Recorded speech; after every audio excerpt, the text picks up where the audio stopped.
Okay, so you've got around $10,000 saved up, and you're ready to buy a motorcycle. You can already picture it in the garage.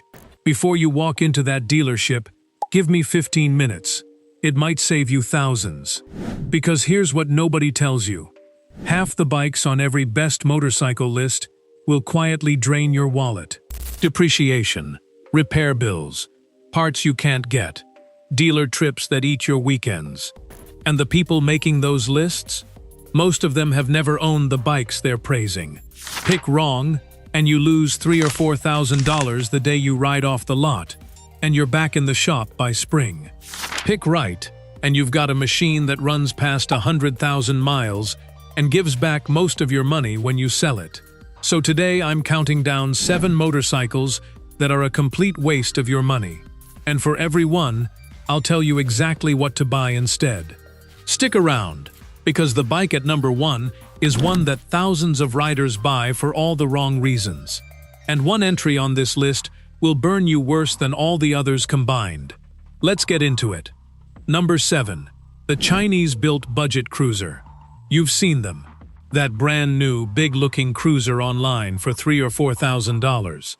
Brands like Lifan, or the no-name machines flooding the marketplace. 500cc, chrome everywhere, and a price that seems too good to be true. It is. Here's the catch, and it's a brutal one. The bike isn't the problem on day 1. It's day 200. When something breaks, and it will, you cannot get parts. There's no dealer network, no service department, nothing. You're left with a heavy paperweight in your garage, and forum threads full of riders begging for a gasket nobody stocks. One owner put it simply: the bike ran fine for a season, then the regulator failed, and it sat dead for 4 months waiting on a part from overseas that never fit right. The verdict? Skip it entirely. A cheap bike you can't fix isn't cheap. It's the most expensive way to learn this lesson. What do you buy instead? A used Honda Rebel 500. Proven, bulletproof, parts at every dealer in the country. But that bike's reliable and boring. The next one is a name everybody trusts, and that's exactly why it gets people into trouble. Number 6. The early Harley-Davidson Sportster, 80s and 90s. Now don't send me hate mail yet. I love a good Harley. But riders chasing a cheap entry into the brand keep buying these old Sportsters, and they keep regretting it. The classic problem on the early models is vibration. The engine was rubber-mounted later for a reason. On the old ones, you'll feel it in your hands, your feet, your teeth. Owners say everything that can rattle loose does. And here's the hidden cost. Cheap to buy, not cheap to keep. Air-cooled V-twins of that era want regular attention, and a neglected one becomes a money pit of oil leaks and electrical gremlins. The verdict? Skip the old ones. If you want a Sportster, buy a newer Iron 883 instead. Same attitude, far better reliability, and it won't loosen your fillings. That's the cheap mistake. The next one is a premium mistake. A beautiful bike that costs you a fortune just to keep it running. Number 5. The Ducati Scrambler 62 and budget Ducatis. This is where it stings. Because the Ducati is gorgeous, it sounds incredible, and the badge means something. But buying an entry-level Ducati to save money is a trap. Here's why. Ducati engines use a desmodromic valve system. In plain English, the valves need specialist servicing, and that service is expensive. Owners report valve checks running around $400 a visit, and you're doing it on a tight interval. That's nearly double what a comparable Japanese bike costs to maintain. And the numbers back it up. In Consumer Reports' big reliability survey of more than 11,000 riders, Ducati came back with a failure rate around 33% within 4 years. Compare that to Yamaha, Honda, Suzuki, and Kawasaki, all under 16%. That's the rule of this whole video, so write it down. A cheap exotic is never cheap. You pay the difference at the service desk. The verdict? Unless you can afford the upkeep, skip it. If you want that style for half the running cost, buy a Yamaha XSR 700 or a Kawasaki Z650 instead. Now, that's an expensive bike to maintain. But the next one loses your money in a way you won't even see coming until you try to sell it. Number 4. The flagship tourer bought brand new. I'm talking about the giant, loaded touring bikes. The kind that sticker for $25,000. Even $30,000 plus once you add the chrome and the stereo. These are wonderful machines. Buying one new is still usually a mistake. Here's the catch. And it's pure math. Depreciation. A brand new motorcycle can shed 20 to 30% of its value in the first couple of years. On a $30,000 bike, that's the better part of $10,000. Gone. For nothing. You paid for that smell of a new seat, and it cost you a used car. One rider said it plainly. He bought his touring bike new for $26,000, and a year later the best trade-in offer he got was barely over $12,000. 1 year. The verdict? Never buy this kind of bike new. Buy it 2 to 3 years old. Let the first owner eat that depreciation hit while you get a nearly identical bike, often barely broken in, for thousands less. That's how you don't get burned. That's the big depreciation lesson I promised you. But the next bike is the one I see good riders waste money on more than any other. Number 3. The race replica superbike. As a street bike, be honest. You've looked at a 1000cc sport bike and thought about it. A leader-class superbike makes around 200 horsepower and looks like it belongs on a track. And that's exactly the point. It does. Not on your commute. Here's the catch nobody admits. On the street, you use maybe a fraction of what that bike can do, and you pay for all of it. Insurance is brutal, especially under 40. The riding position wrecks your wrists and back in traffic. Tires wear fast and cost a fortune. And the high-strung engine wants frequent, pricey valve service. There's a reliability angle too.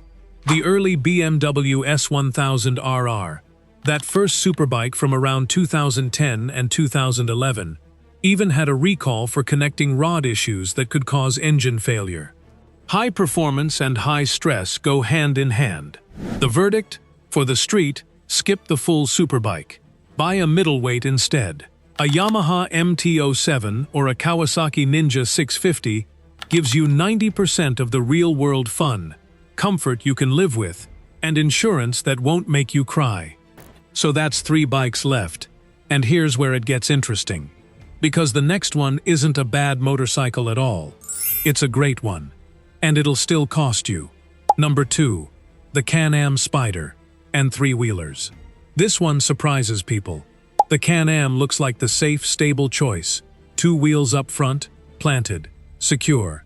A lot of older or nervous riders pay a premium for that peace of mind, often well over $20,000. Here's the problem. In that same Consumer Reports survey, Can-Am owners reported a failure rate of around 42% by the 4th year. 42%. That was the worst of any brand in the study, by a wide margin. The very thing you bought for reliability and safety is statistically the most likely to leave you stranded. And these are complex machines. More tech, more parts, more to go wrong, and repairs that have to go through a thin specialist dealer network. That's the trap I keep warning you about. A great engine with nowhere to service it is a problem. A complex machine with nowhere to service it is worse. The verdict?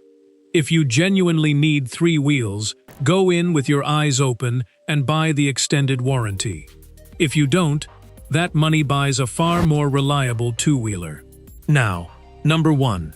And this is the one I really need you to hear, because more people waste money here than anywhere else on this list. Number 1. Any motorcycle that's too much bike for you, I know. You wanted a specific model. But the single most expensive mistake in motorcycling isn't a brand. It's buying way more motorcycle than you can handle. The new rider who walks in and buys the 800-pound, 1800cc tourer or the 200-horsepower superbike as a first bike. Here's the catch. And it's the most important one in this whole video. You will not enjoy it. You'll be terrified at low speed. You'll drop it in the parking lot, and that's $1,000 in cracked plastic and levers. Easy. Worst case, you get hurt. And here's the money part. Most riders who start too big either crash or they get scared and sell within a year, eating massive depreciation on the way out. You pay top dollar to buy it, and you take a beating to dump it. One thing dealers won't tell you, because a bigger bike is a bigger sale. The rider who starts on a sensible middleweight almost always ends up faster, happier, and richer than the one who starts on a monster. The verdict? Buy the bike you'll actually ride, not the one that looks good in the driveway. A 400 to 700cc bike is the smartest first purchase you can make. Full stop. Closer ride. So let's bring it home. Here's the through line. The Chinese cruiser you can't get parts for. The old Sportster that rattles itself apart. The budget Ducati that bleeds you at the service desk. The new Tourer that loses $10,000 while you sleep. The superbike you can't use. The three-wheeler with a 42% failure rate. And the bike that's simply too much for you. 2 rules will save you every time.